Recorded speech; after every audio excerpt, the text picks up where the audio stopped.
নমস্কার বন্ধুরা, আর জি কুকিং চ্যানেলে আপনাদের সবাইকে স্বাগত।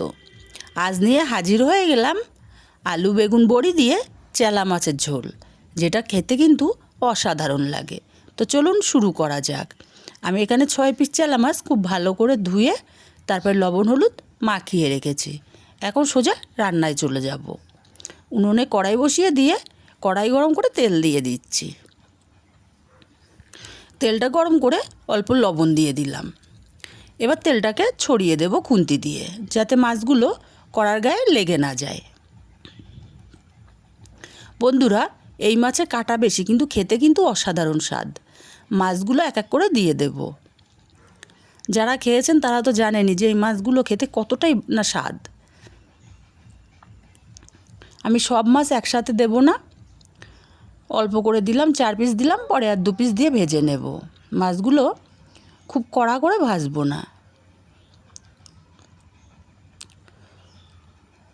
এপিট ওপিট উল্টে হালকা ভেজে নেব।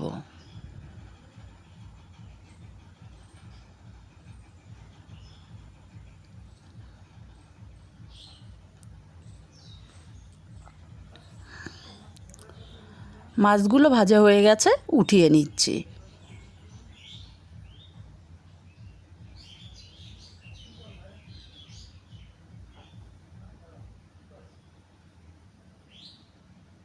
বাকি মাছগুলোকেও আমি একইভাবে ভেজে নেব।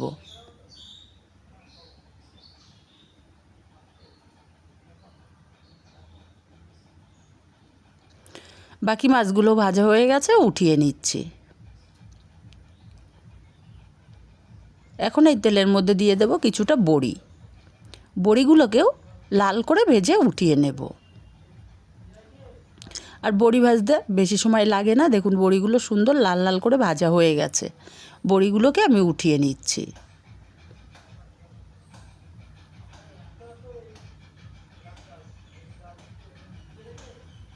বড়িগুলো উঠিয়ে নিয়ে এই তেলের মধ্যে দিয়ে দেব অল্প একটু পাঁচফোড়ন, আর দেব একটা বড় সাইজের পেঁয়াজ কুচি।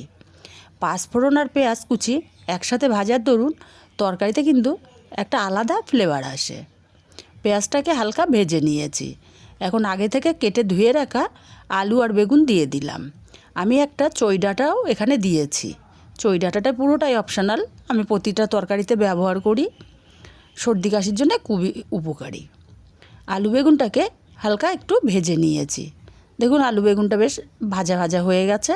এখন এখানে দিয়ে দিচ্ছি স্বাদ মতো লবণ, হাফ চামচ হলুদ গুঁড়ো, হাফ চামচ ধনে গুঁড়ো, আর দেব আদা আর কাঁচা লঙ্কার পেস্ট। আমি একসাথে বেটে রেখেছিলাম। আর মিক্সচার জারটা ধুয়ে অল্প জল দিয়ে দিচ্ছি। এবার সবজিটাকে খুব ভালো করে কষিয়ে নেব। মিনিট 3 মতো সবজিটা কষিয়ে নিয়ে এখানে দিয়ে দিচ্ছি একটা টমেটো।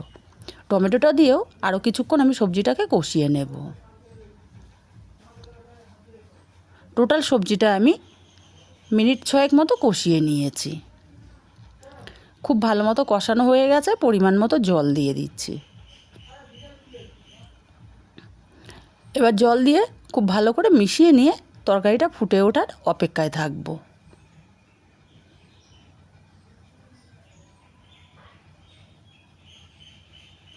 দেখুন, তরকারিটা ফুটতে শুরু করেছে।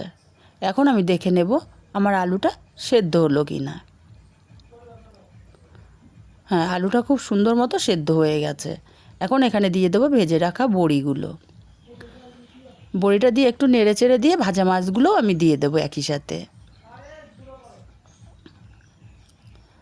এবার মাছ আর বড়িটাকে দিয়ে ভালো করে মিশিয়ে 3 মিনিট মতো ফুটিয়ে নেব।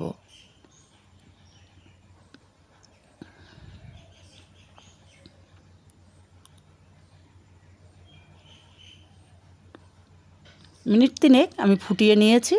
তরকারিটা কিন্তু আমার হয়ে এসছে। আপনারা চাইলে এখানে ধনেপাতা কুচি দিতে পারেন, কিন্তু গরমের সময় ধনেপাতা কুচি দেওয়ার চেয়ে ভাজা জিরের গুঁড়ো দিলে কিন্তু তরকারির টেস্টটা খুবই ভালো আসে।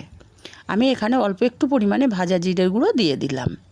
আর নেড়ে চেড়ে মিশিয়ে নিলে কিন্তু আমার রেডি আলু বেগুন বড়ি দিয়ে চেলা মাছের ঝোল। রেসিপিটা কেমন লাগলো কমেন্ট করে জানাতে ভুলবেন না। ভালো লাগলে লাইক শেয়ার করতে ভুলবেন না। আর চ্যানেলটা সাবস্ক্রাইব করতে ভুলবেন না, যারা ফেসবুক থেকে দেখছেন তারা পেজটি ফলো করতে প্লিজ ভুলবেন না।